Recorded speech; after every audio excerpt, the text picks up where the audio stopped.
She is one of the world's leading experts in intermittent fasting and nutritional science.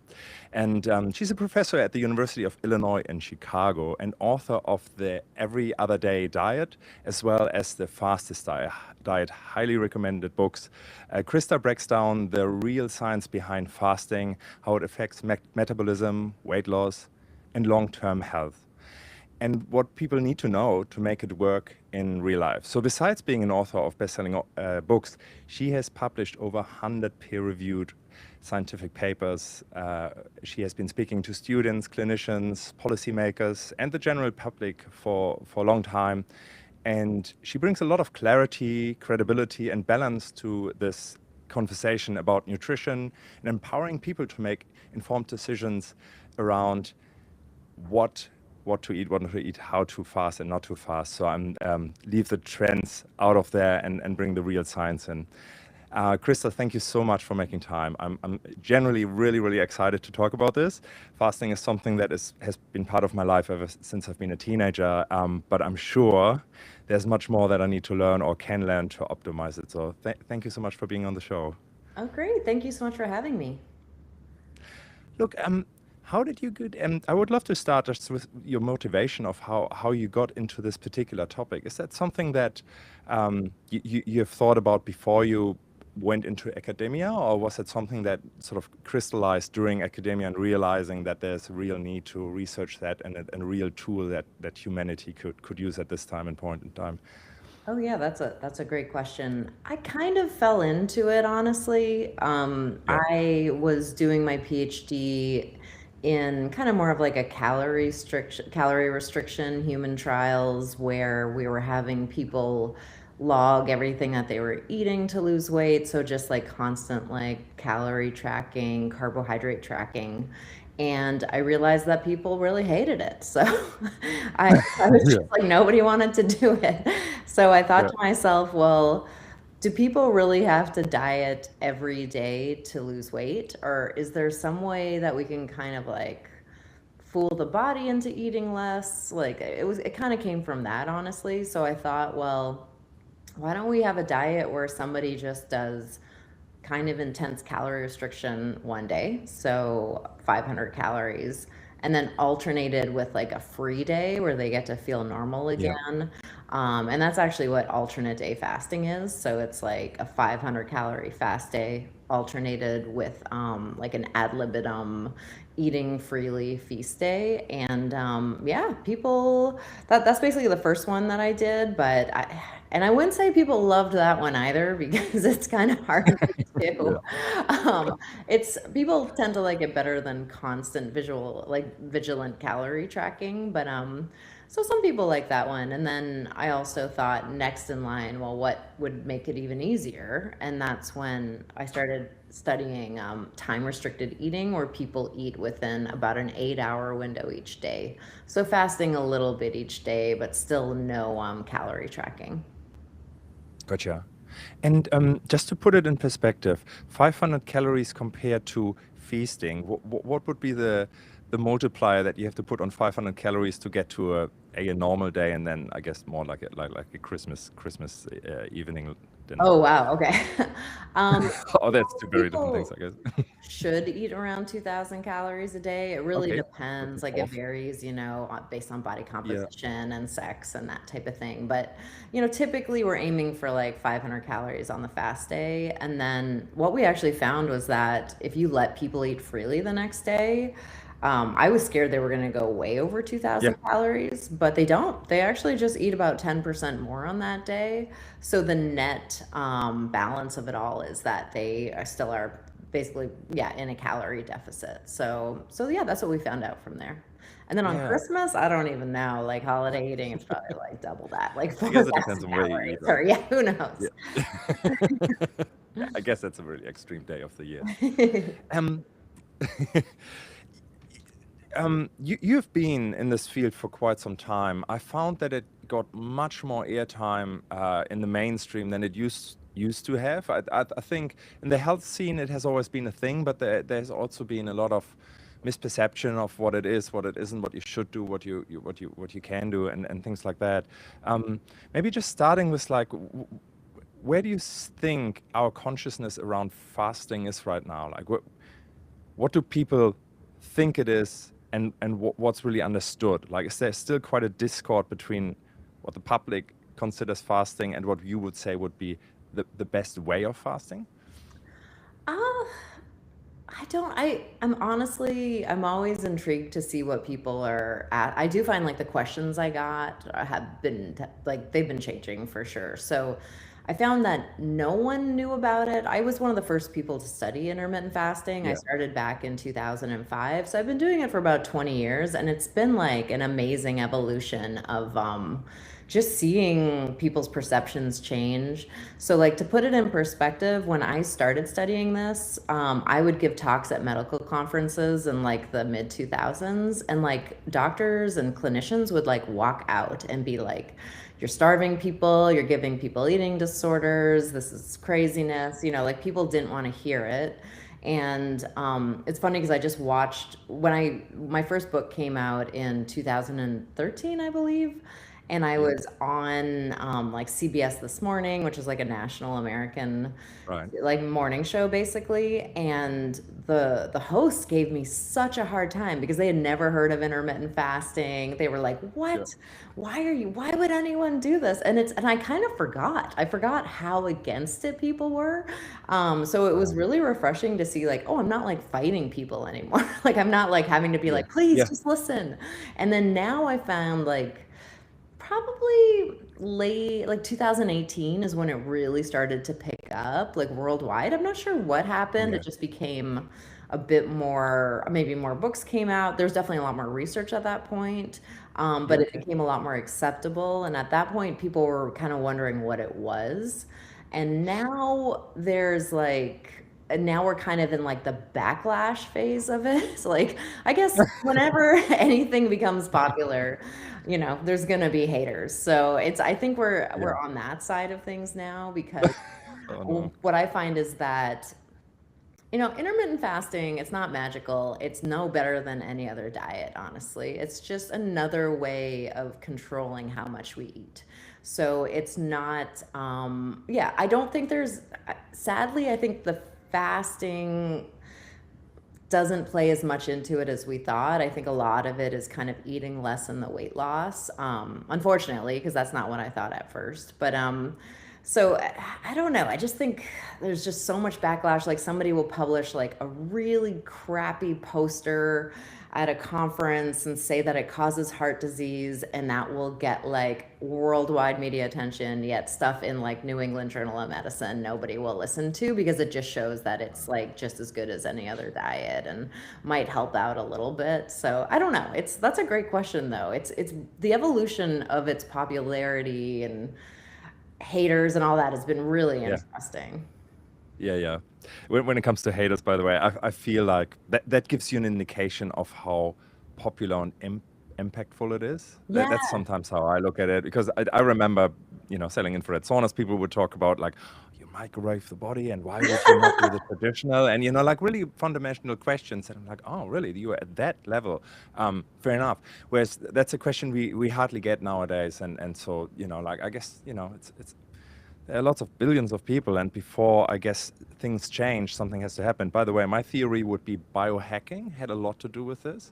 There was just something that we observed in the wellness industry, that people were looking for, I guess, more logical, less emotional ways of doing it. And if you give them a window to eat and a window to fast, it's easier to then, it's just like yes or no versus, you can eat that apple, but you can't eat that candy. Well, you can eat the candy if it has that one in it, and it becomes so complex. And I think we overlook that in daily life, complexity is too much. If you have an hour to really observe a book and understand the details, that's one thing. But when life gets busy, you want it just easy. My theory would be that would be part of it. That intermittent fasting is just like, all right, I'm not allowed. So I don't even have to think about whether this has fat or not fat and how many calories. It's just a no. And then when I can eat, yeah, I don't know. Yeah, It depends exactly. on the protocol. Because I think a lot of it, I think it kind of, a lot of people ask me like, why did it become popular? And I think it's exactly what you're saying, where, like in the 80s we were all obsessed with like low fat diets and tracking fats, and then it became like Yeah. carbohydrate counting and the Atkins diet, and then people got Yeah. smartphones and they were counting calories all the time. So I think now people are just like, I'm so sick of tracking things, and like I can't eat anything or do anything without Yeah. recording it on my phone. So this is such a nice way to do it. It's like you start eating at noon, you don't have to count calories, you stop at 8, and that's it. It's just like simple. You don't need a lot of like nutrition education to do it. It's free. So I think it's just the simplicity is a big selling point. Yeah. Just to put this straight then, for your definition of intermittent fasting, what would that be? In general, intermittent fasting is really considered just a period of eating followed by a period of not eating. So very simple. So it's something we actually do when we go to sleep every night and stop eating. Yeah. Scientifically, it's kind of seen as an umbrella term for a couple major types of diets. So there's alternate day fasting, which is that one that I was talking about, like 500 calories one day, and then the next day you get to do whatever you want. And then the other kind of major type is time restricted eating, when you're kind of narrowing your eating window to about 8 hours. And the reason that one works is because we usually eat in about a 14-hour window each day as humans. So essentially, we're just asking people to cut out about 6 hours of eating time. And that just naturally results in anywhere from like a 300 to 500 calorie deficit without any calorie tracking. So those are pretty much the two main types. Yeah, yeah. And if I often trace myself sort of like, or think about our evolution and how our body has not really changed over the last 20,000 years or something like that. And back then, as far as I know, there were no supermarkets, and therefore sometimes there was also no food, right? Or, and that type of thing. So when people, look, this is a little bit slightly different, but like I fasted 20 days and I really needed it, end of December. And that was absolutely fine. Like I was, and you might have a different take of total fasting, but I did that. And every now and then people heard about it or figured it out. I try not to talk about it because it freaks people out. They just feel really like, I want to care for you, please eat at least a little bit. But if you think about it, there are times where tribes did not have food, or they needed to, let's say, a group of people needed to hunt or needed to gather, and to get there, that's a couple of days, and maybe there was no food. And what I found in those, the last longer fast that I did earlier this year, is that there was no, I didn't feel that I wasn't function normal. And my mind often went to it, well, if I would hunt a mammoth, it would be something where I don't eat, but just keep hunting until I find food again. And so to me, I think from an evolution point of view, the humanity still can do that. They will not fall dead if they don't eat for 12 hours, 14 hours, or a couple of weeks even, right? Yeah, exactly. And I think what I learned that I found interesting when we were doing like alternate day fasting, so sometimes we'd have people eat nothing on one day and then they could do whatever they Yeah. wanted the next day. I Uh-huh. thought people would feel kind of like miserable on the fast day, but a Yeah. lot of them said that they actually had kind of a boost in concentration during the fast. And I Yeah. think it comes from exactly what you're talking about, where, if we don't have food, our body's going to give us more concentration and energy in order to go into our environment and find the food. So that's Find the food. probably, Yeah. but a 20-day fast sounds kind of intense though. I don't do like, I study more like true intermittent fasting, where people are probably Yeah. eating every 36 hours at minimum. Multiple day water fasts I've looked into, and I know the research, but yeah, those are kind of different, and people kind of use those maybe like once or twice a year if you want. But I would definitely, if you have diabetes or anything like that, I definitely work with a doctor before. Oh, I think Yeah. even if you don't have diabetes, I probably have to say, yeah, this is not something that I recommend to anyone. Do your own research, and this comes down to definition. I say fasting. What I really was doing is also having broth, more from the point of view of like a lot of salt. Don't know if Oh, that's any good, but it works for me. It really takes dizziness away. And then I was actually taking I think high quality multivitamins. So I oh, feel good. like, so you might not call this water fasting. I call it just fasting. And at the end of the day, it's probably still a little bit of intake, so not strictly fasting, yeah, really restricted calories, right? Just liquids basically, and just Yeah. a lot of vitamins and so on. And I felt that was really good, but yeah, look, everyone does it differently, right? Yeah. So is that how you do it? You do like kind of intensely once a year or so? Yeah, so it depends on the scale. So I'm looking at it and like, and if someone asks like, how long you're fasting for, I'm like 5 kg. Oh, So so that's how it is, and the strict, yeah. And I want to know, like, to me it seems not to affect me negatively, but you tell me about the sort of what are the the dangers, or at least the things to be really aware of when you do intermittent fasting, and maybe also if you have a view on fasting. so with intermittent fasting, I know the safety data pretty well just because we have people complete adverse events questionnaires in all of our studies, and I'd say overall it's pretty safe. The first 10 days are kind of rough.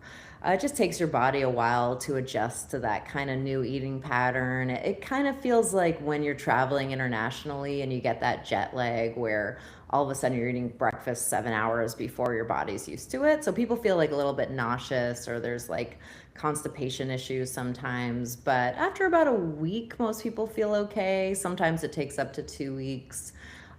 So overall, it's safe. We also see headaches, like dehydration related headaches, because people aren't Oh, drinking is enough that where it comes water. from? Yeah. Otherwise, it's fine. It's actually safe. We've done studies in people with diabetes as well that are Yeah. working with their doctors, and it is safe in those populations, but it's super important that they work with their endocrinologist the whole time to adjust medications and insulin. It's for water fasting is a little bit different. Like there's not a lot of studies out there, interestingly, even though it's become like kind of more popular, I'd say in the past 2 or 3 Yeah. years. Right. I don't know if it's like a post-COVID thing, but it really picked up. Like I started getting a lot more questions about just like a 7-day water fast. Yeah. Yeah. So we wrote a review article that came out, I think, 2 years ago. And most of the studies were like a 3 to 5 day water fast. And it did show that people lost weight, but then when they did the body composition analysis, a lot of it was water weight because, Yeah. we use like carbs as energy, and a lot of it's glycogen, which is stored in our muscle and our liver. And so when we use that up, there's like water associated with that. So you kind of lose a lot of the water that was attached to the glycogen. So you kind of get Yeah. a fake boost of weight loss in the first 2 to 3 Yeah. days. But then you really tap into your fat stores after, like, by day 2, you're definitely oxidizing fat. Um, the only issue with it is that if people were doing a full water fast, they were losing considerable amounts of muscle mass. So there was a That was the study question. that Yes. showed like 2/3 of the weight loss. These were in more lean people. 2/3 of the weight loss was muscle mass, so it wasn't Yeah. people That with makes sense. obesity. So that was a little concerning, but again, there's not a ton of studies in the area, and Yeah. a lot of them are actually done in centers. There's a center in Germany, I think, that's like a fasting institute where it's almost Yeah. like a fancy hotel, it sounds like. And those Just no people food. do fine because, but they also give them like, I think they give them bone broth and like enemas, Yeah. Yeah. and, it's like a health retreat almost. And there was very little adverse events there, but I think they were constantly supervised by a doctor and given whatever they Yeah. needed. And that's where most of the actual research is. So I'd say, if you want to Yeah. do it at an institute, go for it. But Yeah. I wouldn't, if you're doing a water fast, even if you're perfectly healthy, I wouldn't do more than like a couple days on your own without talking to Yeah. a doctor. And then, maybe get a DEXA scan or some type of body composition scan to make sure that you're not losing excessive amounts of muscle. Or if you're worried about that, just keep your protein intake up during the fast with like bone broth or what have you. So bone broth has a noticeable amount of protein in it. It's for a liquid, I think it's got like three Yeah. grams per serving or something. Yeah. It's one of those There's something things like that are like on the fasting social media. So many people were talking about it that I was like, oh well, what is the composition? So I think Yep. that's about what it is, and I think it's pretty low in Yep. calorie, but it's not like a ton. If you want to have a lot of Yep. protein, you're also adding a lot of calories. That's just those go hand in Yeah. hand. So And I would love to talk to you about diet a little bit later. But I think to your point that lean people will lose muscle mass, that's what I anecdotally hear from quite fit people that hear like, oh, you're fasting that long, that we've tried that, we feel really that we lose our muscles and it doesn't serve us. And I would say like, well, like I have actually enough storage of the fat to know that for me it's probably okay. But at the same time, yes, you really want it. DEXA scan sounds like a good way to check that and be safe. yeah, exactly. Yeah. Mhm. Another thing that I think comes up for me is emotionally eating. I think we live in a really fast world, and I believe we all have our call it vices, to make this work. Some people, have actually really great exercise routine that helps with stress, and get that out of it. Other people meditate, other people binge watch, other people binge eat. And so, right. And so, and like I certainly know that when I actually should monitor this closely, there must be certain emotional topics when they come up. I look for the chocolate, right? Or whatever it might be. I'm sure there are actually like, it's quite specific for some people. I know that, when certain topics come up for me, it's a warm soup because I just know how it makes me feel. And, I'm on my grand's lap again and I feel all safe. So when I think about intermittent fasting, is this something that you see people to wrestle with either temporary in the beginning or continuously? Like emotional eating during the fast, or having like. Yeah, well, like because they are emotional eaters to a degree, and then they can't eat, what it does and what emotions come up. Oh, we haven't measured that directly. We kind of we ask people if they're like irritable, Yeah, yeah, like hangry, that type of thing. So we do find that they are in the first 2 weeks. But after yeah, that, once they're adjusted to the diet, in general, they're not like yeah, binging the next day. So that's great with alternate day fasting or yeah, with time restricted eating. Most people can do it really well. And like 80% of our subjects say that they're going to continue it because it's pretty easy to incorporate it into their lifestyle. But that's a good yeah, question. Yeah, we should see how that plays in. We do offer people, like at the end of the study, we offer people a bit of like diet counseling and behavioral counseling to try yeah, to overcome or just kind of get at a bit of the emotional eating or stress eating that happens. But I think for a lot of people, if that's an issue, they would really need to do like cognitive behavioral therapy with a therapist for a while to get at the underlying causes if they're stress eating. So it would take a while to kind of deal with and treat. But it's really important if someone's identified themselves as having that, definitely if you have access to therapy, it seems to work really well. gotcha. You mentioned glycose being stored in the muscles, right?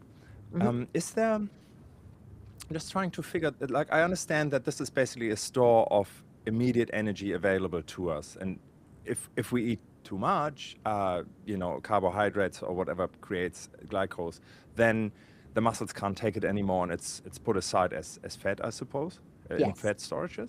Right. Yeah. So with an 8-hour window, is that normally enough if you otherwise eat about 2,000 calories, as you mentioned? Is that enough to sort of mop up or clear those storages so that then the next day where you eat normal, they don't overflow?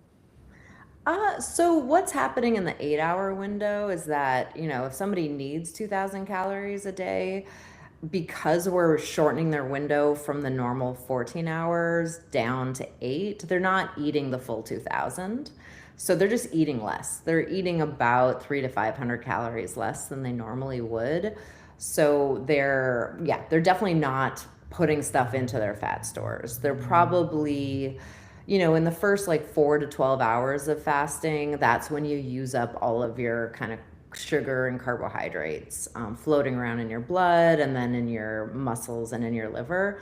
And then from like 12 to 16 hours, that's when you start to see like a rise in ketosis and fat burning basically. So, but with time restricted eating, I don't think you're getting like a little bit of fat burning. Because if you're not eating the amount of calories you need to sustain your body weight, you're gonna lose weight. That's just it's a really simple mechanism of like I really believe in the like kind of calorie in, calorie out hypothesis. I know it's like Okay. very I know some scientists don't. I know a lot of them do. I've talked to like kind of like the premier researchers in this area, and I remember just being like, "It's calories in, calories out, right?" They're like, "Yep." Like people that have been studying this for like 40 years.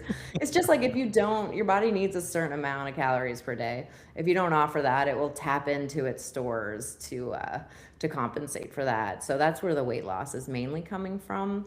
There's a lot of like misconceptions right now about like ketosis takes a while to start. Like if you're just Can doing a you talk about 60, that quickly? yeah, sure.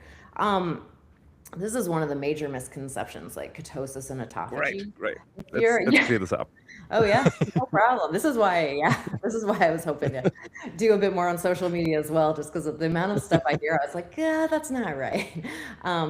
So, from maybe 12 hours or so, that's when your fat burning starts. And then your body will also start converting some of those fats into things we call ketones. And it does that because the brain either needs sugar for fuel, and if there's no sugar around, then it can use ketones. So that's like the other thing that our body will make. And ketosis, you're not in full blown ketosis right away. It usually takes a while, like up to like 3 days for a lot of people for it to be in like full blown ketosis. So, and some people, like we've measured this in like thousands of people. Some people take up to 7 days. So it's really highly variable from person to person. If you want to measure it in yourself, I'd recommend using like a blood monitor, more like a little Yep. finger prick thing you can buy online or Yeah. whatever. That's the best, most accurate one. So you can look at after certain amounts of fasting, like what your ketone levels are. So, and then the other thing is like, I don't know. I think a lot of the benefits of fasting are driven more by the weight loss and the belly fat, visceral fat mass loss than the ketones themselves.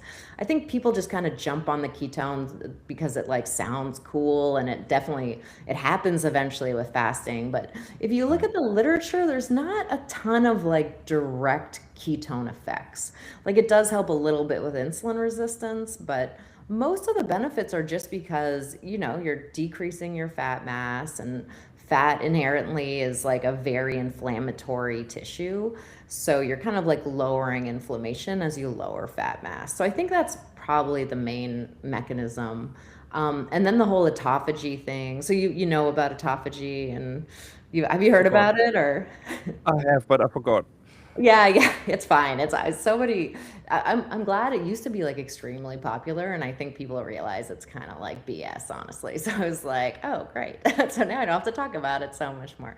But so it basically means autophagy is a really fancy word for cell repair. So when Okay.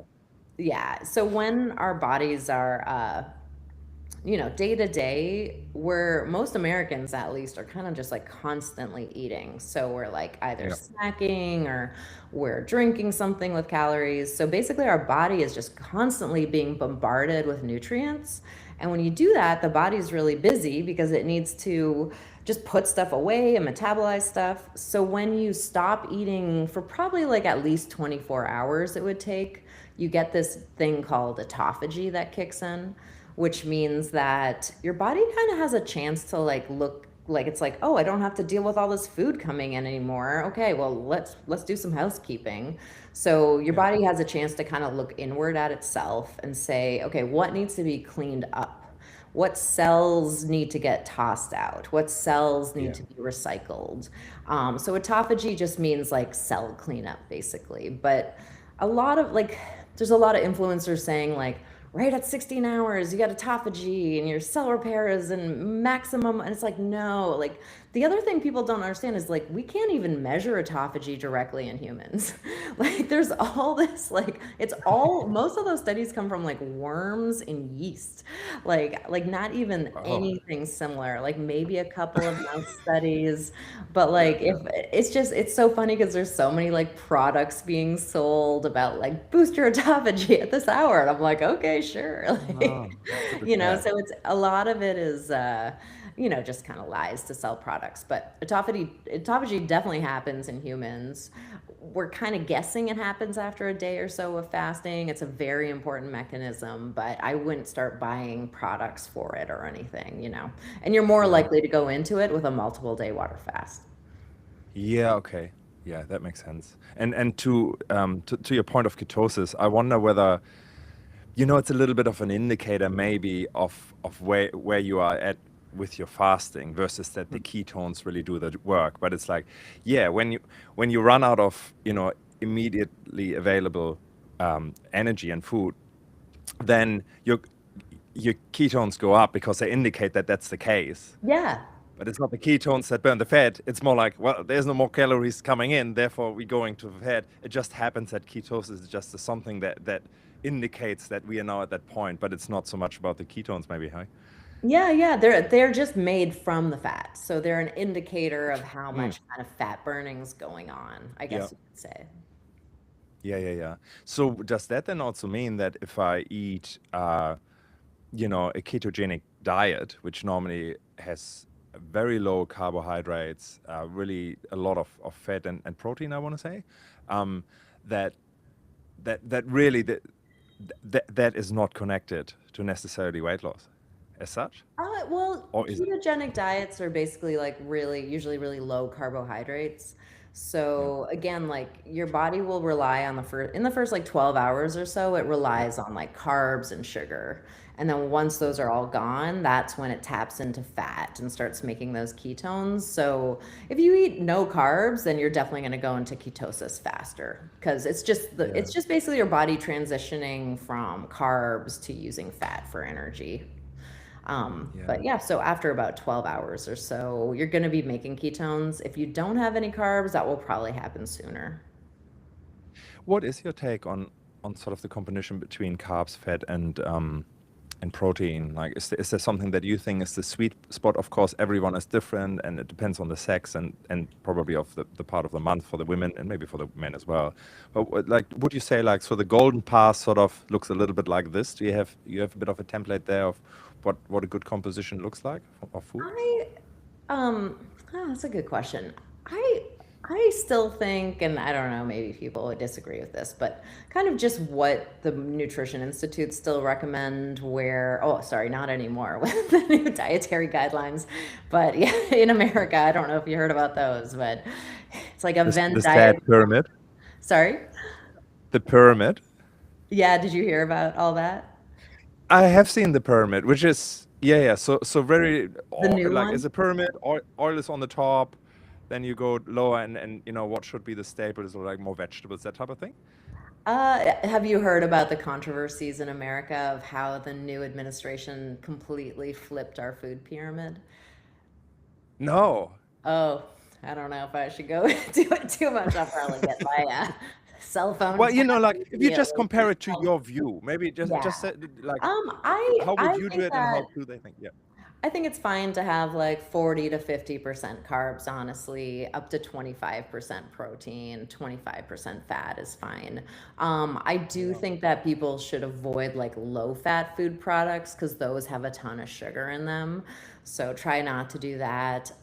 Keeping protein up is super important though, at least 15%, aim for 20, 25%, particularly as you age because people lose muscle mass as they age. So. Yeah. Is there a difference in what type of carbs you would recommend? Like, is there quality differences in your mind or in your research that you have seen?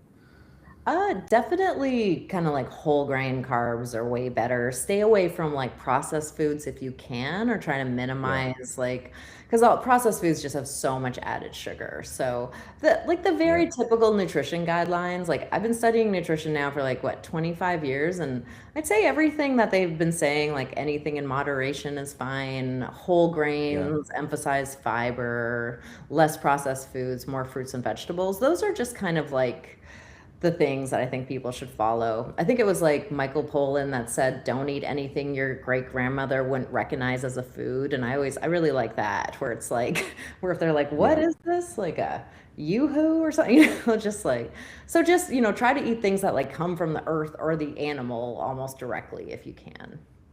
Yeah. Yeah, I agree with that. And I think when it comes to sugar, it's just so surprising how much sugar is in certain drinks or in certain, I guess, sweets or something like that. But because maybe it doesn't, like, let's say you have something that is actually lemonade, it tastes not sweet. Therefore, our body is completely tricked that this is like, oh, this can't be too bad. If you look at the grams of sugar, it's like, wow, this is almost half or whatever it might be. But I think that there's a lot to be said of just being conscious of, how to eat. And I quite like that grandma thing. I certainly think about my grandma. It's like, I know why she got into her 90s.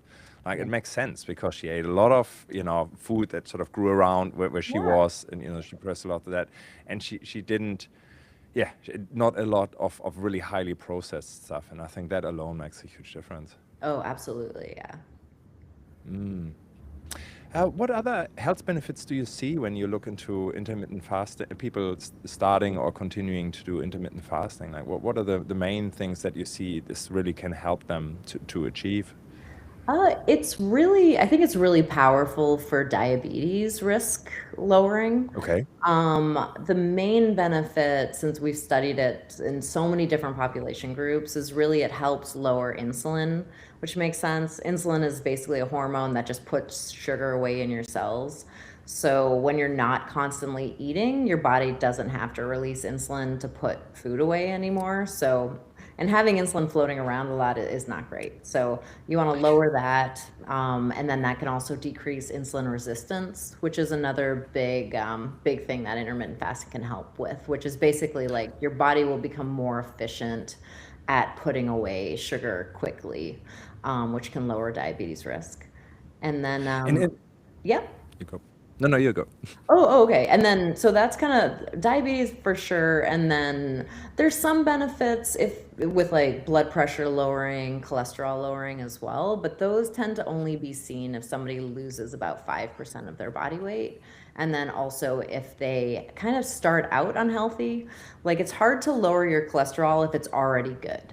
So you tend to have like high cholesterol to see an improvement in that, and you need to have high Yeah. blood pressure for it to get lowered by fasting.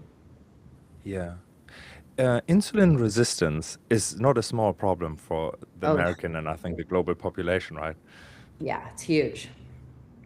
Yeah, like I think it happens earlier than ever before in humans and in a much bigger rate. And basically what that means, correct me if I'm wrong. So here's my understanding of how I would phrase it in a couple of sentences is basically, normally um, sugar comes in and insulin is used to let's say market or tell the body, hey, we got sugar, and here now we can put it away and store it. But if you're insulin resistant, it basically means that your body over communicates by using insulin and then puts everything away, or is that wrong? It's a tricky concept to understand. So, but you're Okay. pretty much there. So, the way that I like to, there's like this rusty key analogy that people use. Okay. So, Yep. insulin is like a key that opens the door to your cells to let sugar in. So the Okay. insulin opens the door, sugar can get in. When you have insulin resistance, the key becomes rusty. So it doesn't work as efficiently to like open the door to let the sugar in. So it's a lot of that sugar stays floating around in your blood, and then it doesn't get put away, and it just kind of wreaks havoc.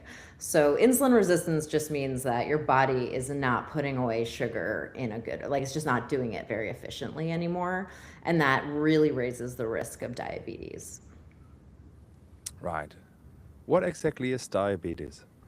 Diabetes is like a problem with blood sugar regulation. So it's when you have too much sugar floating around in your blood all the time. And what does that trigger in the body and in the person's behavior? Is there behavior change as well if you have too much sugar floating around in your blood?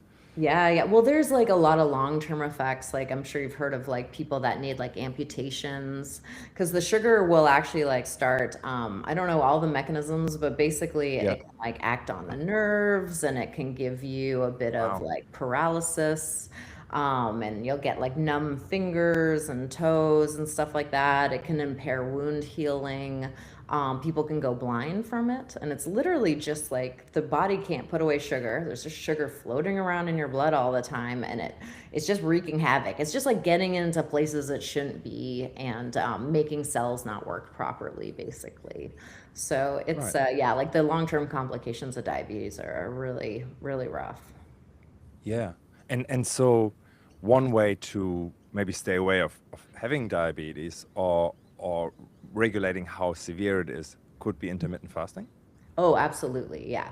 I think intermittent fasting, the main thing it does is it helps lower insulin resistance and insulin. So, because as you were saying with insulin resistance, your if the key's not working and your body's like, whoa, there's still so much sugar floating around. What's going on? So it reacts by the pancreas pumping out more insulin. It's just like, I guess there's not enough insulin to put the sugar away. So then you get even more insulin and more sugar. And then, it's a weird feedback mechanism and it's just like everything goes crazy. But so it basically helps lower insulin and improve insulin resistance by kind of like, yeah, mechanistically, I don't want to get into like the super details Yeah. of it, but it basically helps make it more efficient and helps the cells be more responsive to insulin. Does it bother you that you hold knowledge of a key mechanism that really or key way of living that actually could help so many people with the problems that they face because of diabetes and other issues? Yeah, I try to publish it. I try. I I'm mean, yeah, over 100 peer-reviewed literature and 2 books, of course, yes. well, it's funny because I've come to the realization recently that publishing in scientific journals I don't think is that helpful anymore. No, I maybe you have to become an influencer. Yeah, I honestly, I kind of want to just become more of a science communicator now because, I spend so much time getting like grants to run these like multi-year studies. Like like the whole process of answering one question in science takes about 7 years. So you write your grant. That usually takes 2 to 3 years to get, and then it takes about 3 years to run a study to answer one question, and then it takes like another year to publish it. But then, even though the public is paying for these studies, the actual papers are behind paywalls. They don't even have Yeah. access. And then the only way they kind of learn about it is through like influencers who a lot of the times don't have science degrees who are like misinterpreting it. So I'm definitely going to start a YouTube channel where I just want to like be able to just answer the basic questions. And also like I'm really intrigued about like, interacting with people and seeing what questions Yeah. they have and like what's, helping to clear things up a little bit for sure. Yeah, yeah. No, that's beautiful. So if someone wants to sort of move into that, are you saying, I mean, reading your book would be probably a really, really good way to start it and be just really gentle with themselves of how they do it. But in a practical way, some people say like, I don't eat in the morning and I don't eat at night.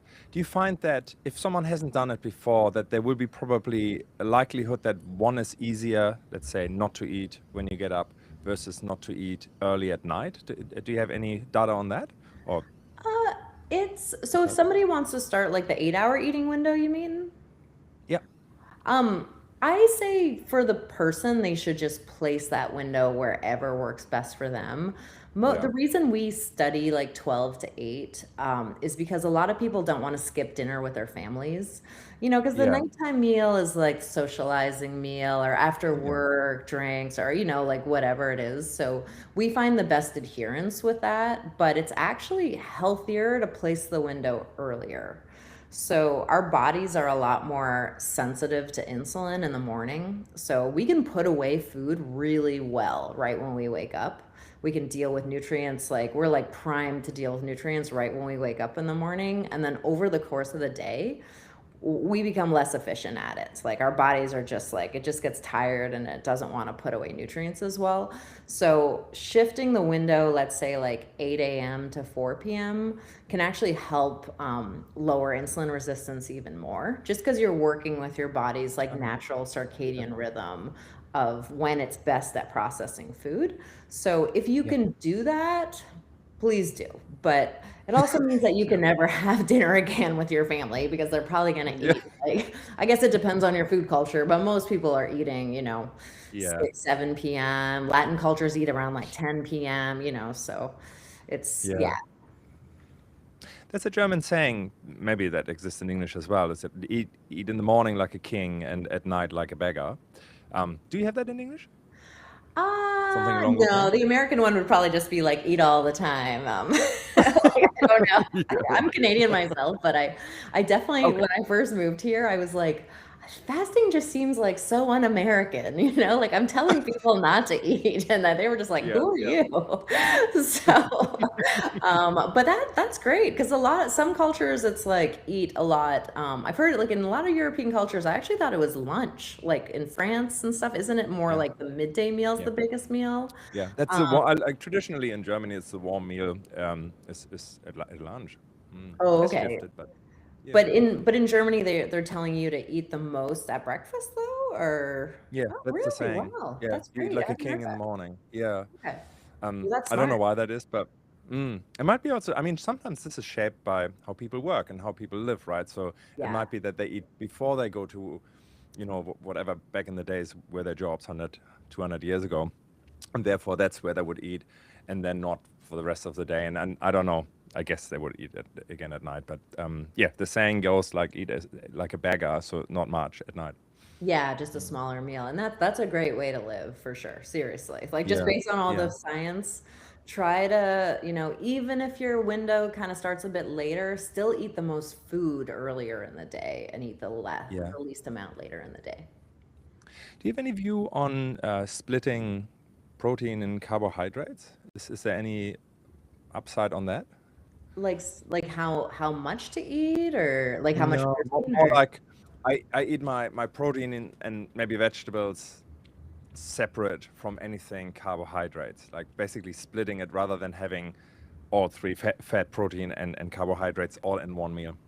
Oh, I see. I haven't seen any convincing evidence. Like usually you want to Okay. like have your proteins scattered throughout the day just because there can be some muscle wasting involved, but in all honesty, I'm not familiar with much literature showing like I've seen it definitely on social media to split stuff, but I haven't seen any like studies to show that it's like helpful.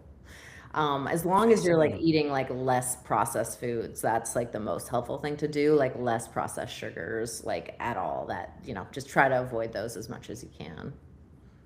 Yeah. What can people do to fact check what they see on social media? Yeah, because I mean the way that social media is just curated around knowledge is just powerful, I think, and therefore powerful.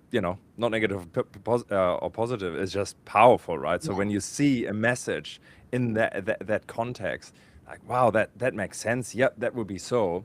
I mean, how? I mean, should we just not use social media, or how do we actually get information on intermittent fasting that is true, that Um, is based on science? that's a great question too.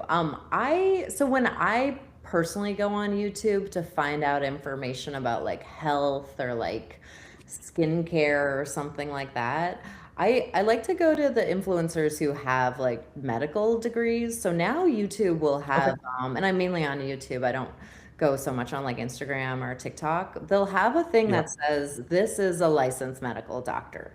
Like, and I think they're required to do that now. So I would go to someone that you see as a verified medical professional first and foremost, or somebody like look up the person. If they're saying there's so many people that say that they're fasting experts now, which like drives me insane because the stuff they're saying is just like so completely out of line with Oh like no. actual Oh science. no.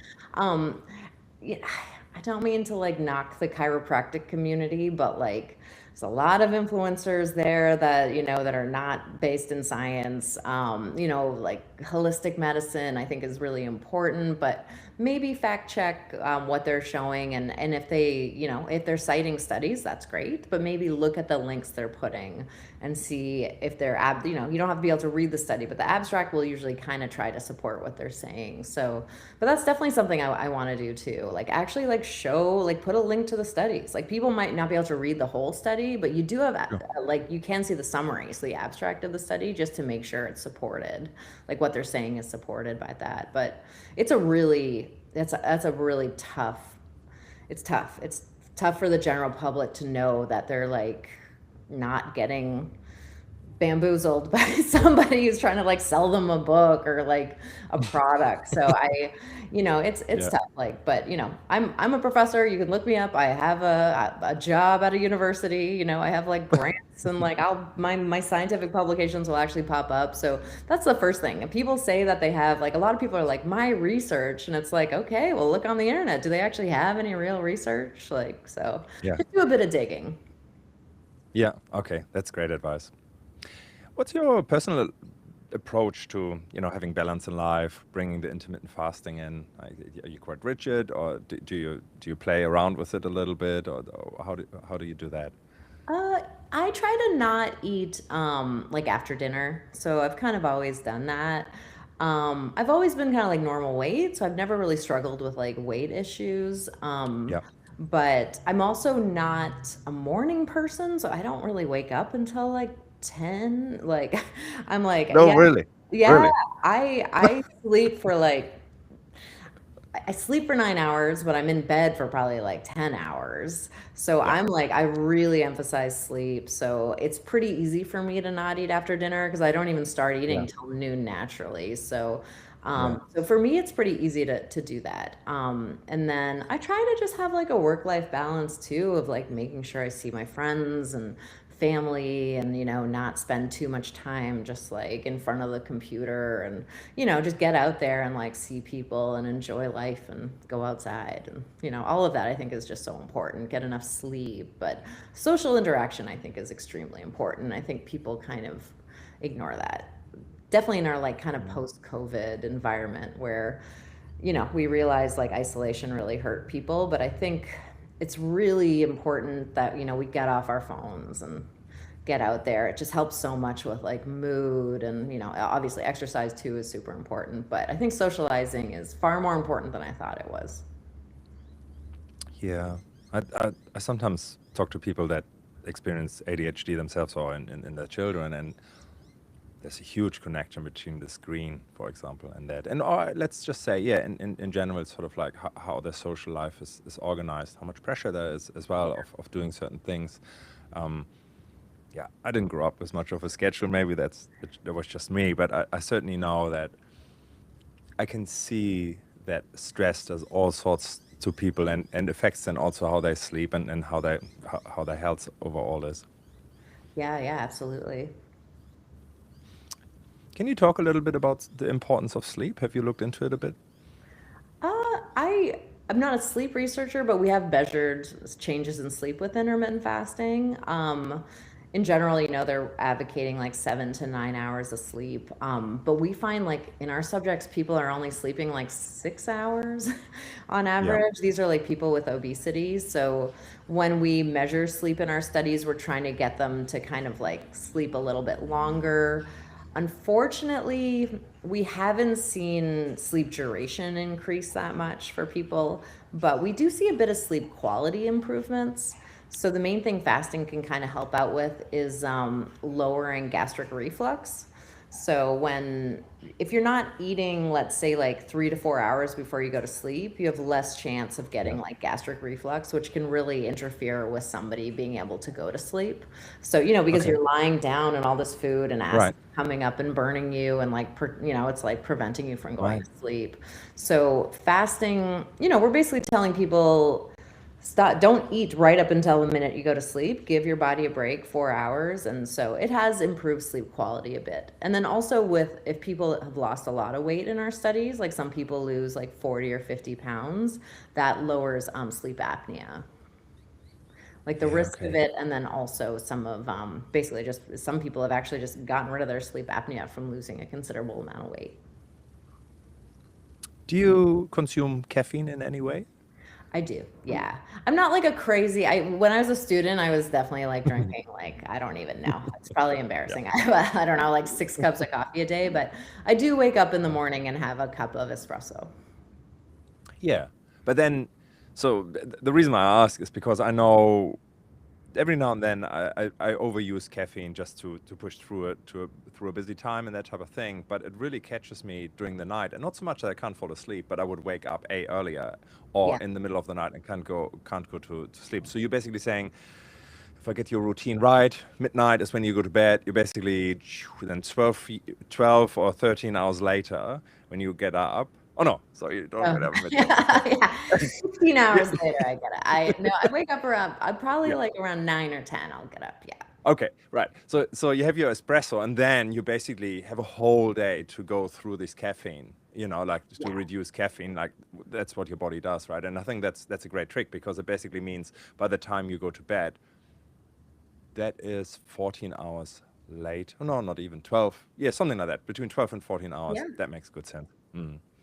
Yeah, but different people's bodies, I know one of the like main like kind of caffeine coffee researchers over at Northwestern, and Yeah. she gave a really good talk. Her Mm. name, I cannot remember her name. I feel so bad. But she basically said that certain people, and it's really based on like where you're from, like a lot of like people of European descent, particularly around like the Mediterranean area, Yeah. can metabolize coffee like really quickly. So they don't get like the night, they can drink coffee like 7 p.m., 8 p.m., and their body will just metabolize it and break it down in like half an hour to an hour. Whereas other Whoa. populations, it will stay floating around in their blood for like 6 hours. So it's like it's a genetic thing, and a lot of it's from like where you're from in the world, basically. Yeah. Because yeah, my husband cannot drink coffee. Like he will be like literally like shaking for like I know it's crazy for like a whole day. Yeah. Whereas like I could probably drink something at like 4 p.m. and still be okay and go to sleep, but I don't know. But yeah, it really varies from person to person. Yeah. That, I relate to that. What benefits do you see in using wearables and I guess doing DNA tests and that type of thing? It has been, I think, similar to the time that you're saying like intermittent fasting has become really, really big. I believe it started actually. It's the other thing I wanted to say. You said like, I don't know why this started like 12, 13 years Yeah. ago, I think you said. It became sort of more. I So wonder whether part of this is just that basically people started to track things, whether the tracking was correct or not. At least they were able to see certain things. And I think that brought an awareness, rightly or wrongly, whether the measurement was or not, to then sort of keep going on that path. yeah, I think the wearables are great, like as long as they're accurate, and a lot of the main ones, like I think Fitbit's pretty good. Like most of those Yeah. work really well. And what we know in like weight loss research is one of the main ways people keep weight off is by regular self-monitoring. It's super important. Like the main way that people are able to like keep their weight off is just like weigh yourself once a week, like every Monday morning.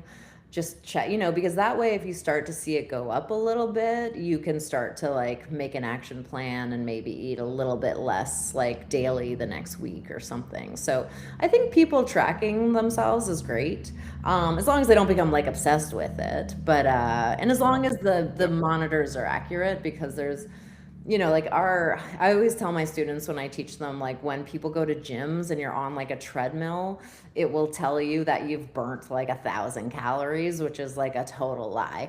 Like, and then they'll go and drink like a milkshake or something, and they're basically like Yeah. gaining weight from their exercise because really they've only burnt like 120 calories. So, there's a lot of different wearables out there, but and some I found honestly with how they measure sleep a lot with wearables now, that I think is great in a sense too, but I also think it has a negative effect where it makes people really nervous about, like they get so obsessed with seeing, like now that they have so much information about their sleep, I feel like it almost gives them insomnia because they're like, so I don't know. It really depends on the person. Yeah, Is it that's a true. positive thing in your life? I think is the main thing you should be asking yourself. Is it helping you to Yeah. monitor your weight?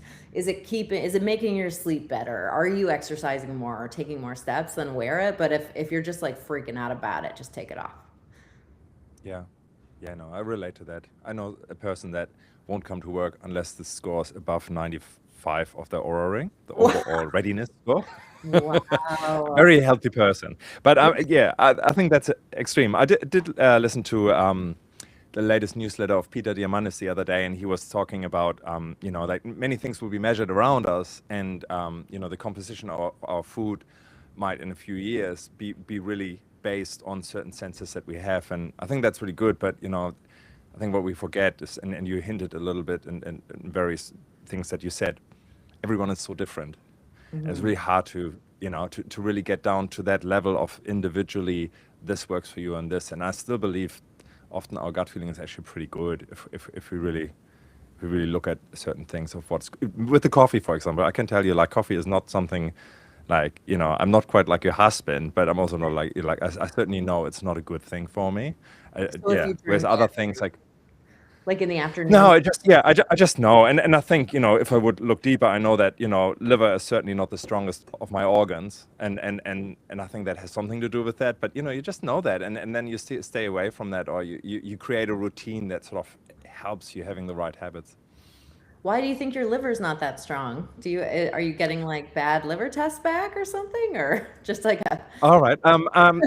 It's so funnily enough, when I first started to fast, I had a really long fast while I was at university. I think I was doing like I had a paper that was accounting paper, and it was just before Christmas, I remember, and I turned yellow, and it had happened before, and I didn't really think about that, but what it was is it's a particular genetic.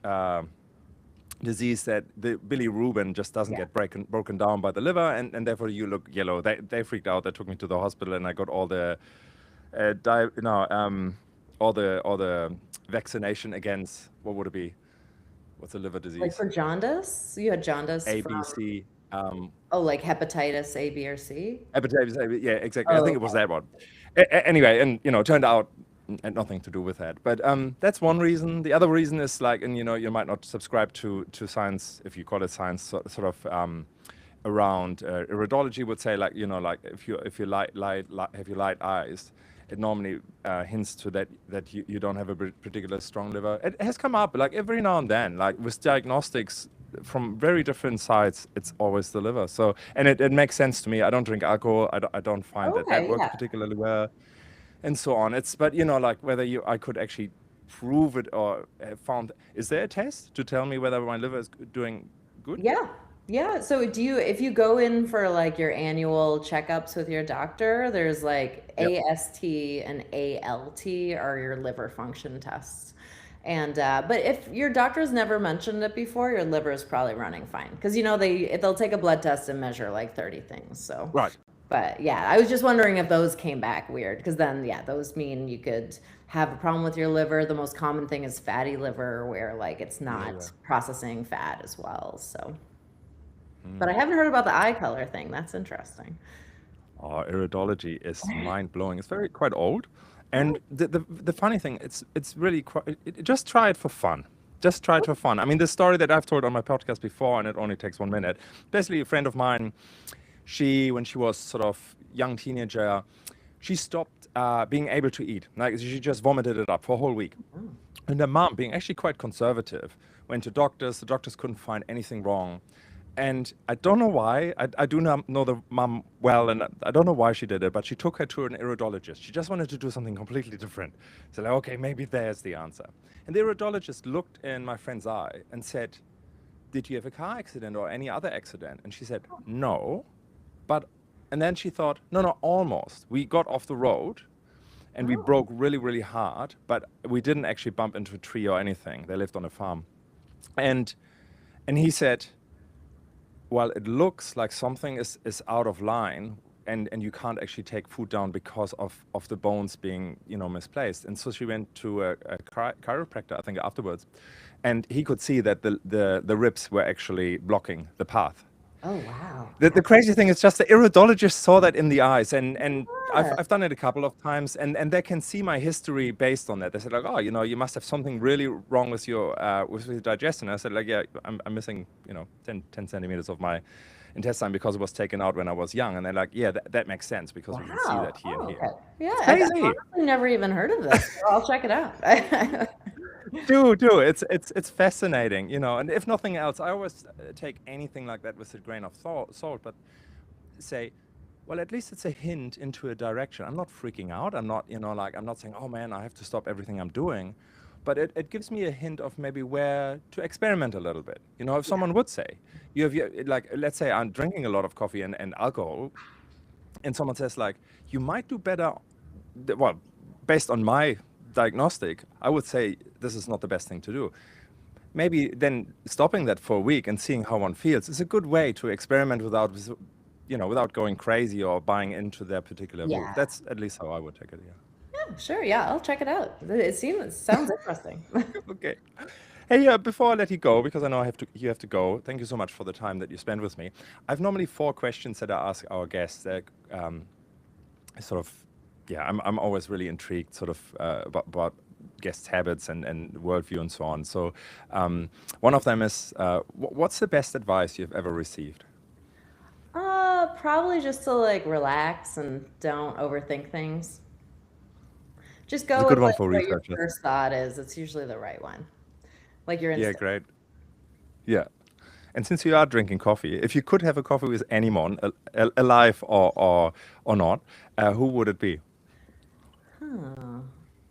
Probably Frida Kahlo, I think. I just think she's an amazing Okay. like artist and activist, and she just seems like a cool person to meet. I guess I don't speak Spanish, but I I would learn to hang out with Yeah, yeah. Or maybe she would speak English. her. Um, I wonder if there's a good biography. I love biographies, but I haven't read anything about her yet. Um, Speaking about books, what book had the biggest impact on you? Um, Probably Catcher in the Rye. I know that's like a cop Wow. out, like, but No, no, no. I wasn't really. I might have dyslexia. I'm a very slow reader, even though I have to do a lot of reading and writing. I'm quite slow, and I didn't start really reading for enjoyment until I was like more in my late teens, and then somebody gave me Yep. that book, and it really got me into reading. So yeah. You know what? I relate to you when it. I mean, I have dyslexia. I listen to my books normally. What I felt, so I couldn't read books before I went really to university. Like it took ages, weeks and weeks and weeks to read one book. What I found is that scientific papers are easier for me to read. Don't know why, but it maybe because I understand the structure. Like once you Yeah. understand sort of like how research is written, it's easier to put away and not getting, yeah, just carried away by words, Totally, yeah. something like that. Um, you mentioned already that you get up between 9 and 10. How do you start your day? How do I start it? Yeah. I wake up and I always have a shower. I'm like chronically in a horrible mood when I wake up. I just like, and I need to like be alone. And the best way to be alone is like get into a shower, honestly. I don't know what it is, if it's just like my cortisol shooting up, which makes me like, I'm just like not, I just love sleeping so much. I guess like if I just like wake up and I'm like a little grumpy, so I have my shower, that feels great. And then I have a cup of Yeah. coffee and then start my Yeah. day. Beautiful. When do you exercise? I'm sure you do. Yeah, I do like Pilates and stuff like that. I try to go a few times, like probably like 3 to 5 times a week, but usually, let's say between like 2 to 6 p.m. is the best for me, like kind of like before dinner time. Yeah, gotcha. Thank you for that. Gee, I could talk to you for hours, but I better let you go. I know you have an appointment, I know my an friends are engagement. calling me. I, Beautiful. anyway. Krista, thank you so much. Let's just quickly make sure that people can find you. You mentioned that the 2 books. Let me just say them again. The other day diet and the fastest diet. It's a great way to get up to speed with your work.